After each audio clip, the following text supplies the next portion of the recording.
संघर्षयोगी मनोदादा जरांगे पाटलांनी मीडियाच्या माध्यमातून एकच शब्द वापरला दिला, तो म्हणजे आपले मराठी बांधव उपाशी मरू लागले, अन्न भेटत नाही, पाणी बंद केलं, अन्न बंद केलं. म्हणून सज्जनाहो, महाराष्ट्राच्या कानाकोपऱ्यातून आता अन्न साठा पुरावा होते. महाराज अन्न सत्र या ठिकाणी येऊ लागलं, एवढं अन्न आलं, एवढं पाणी आलं. आपले मावळे बिस्लरीच्या पाणी आंघोळ करू लागले, मला बाटली आंघोळ करू लागले.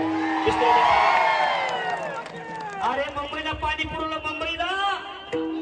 आणि ऐका सरकार मायबाप, एवढं अन्नदान आमच्यापाशी आहे, एवढं आमच्यापाशी शिदोरी आहे. आज तुमची अर्धी मुंबई आमच्या शिदोरी ठिकाणी आज जेवण करेल, आज या ठिकाणी भोजन करेल. एवढी आमच्यापाशी शिदोरी आहे.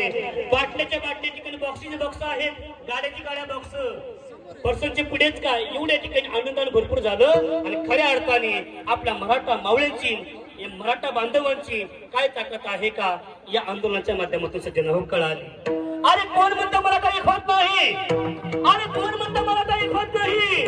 जर मला काही झालं तर इतिहास घडल्याशिवाय राहत नाही, इतिहास घडल्याशिवाय राहत नाही, इतिहास घडल्याशिवाय राहत नाही. गोपाल कुमारी, गोपाल कुमारी, ज्ञानेश्वर माऊली, ज्ञानेश्वर माऊली.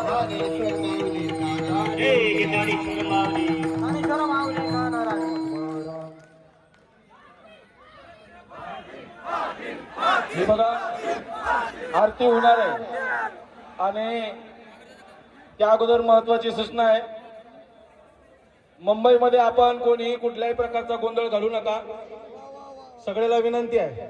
आणि उद्या या आरक्षणाच्या धर्ममंडपामध्ये सकाळच्या सत्रामध्ये महाराष्ट्रातील सुप्रसिद्ध कीर्तनकार कुमारी शिवचरित्रकार आमच्या भगिनी ज्योतिताई महाराज धनाडे यांचं सकाळी 10 ते 12 कीर्तन होईल.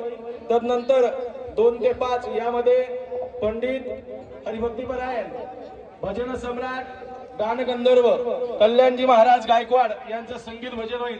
आणि संध्याकाळच्या सत्रामध्ये हरिभक्तीपरायण आदरणीय पूजनीय गुरुवर्य प्रकाश महाराज बोधले यांचं अतिशय गोड कीर्तन होणार, याची सर्वांनी नोंद घ्या. आता सर्वांनी शांततेमध्ये आरती करता उभा राहायचं. आपापल्या पायातल्या बुटा, चप्पल, सँडल सगळ्या बाजूला काढा.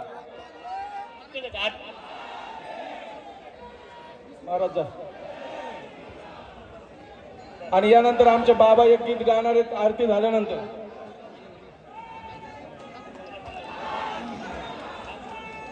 हे बघा, एक सूचना परत महत्वाची आलेली आहे. समाज बांधवांनी काही बिस्लरीचे बॉक्स आपल्याला 2-4 दिवसापासून इथं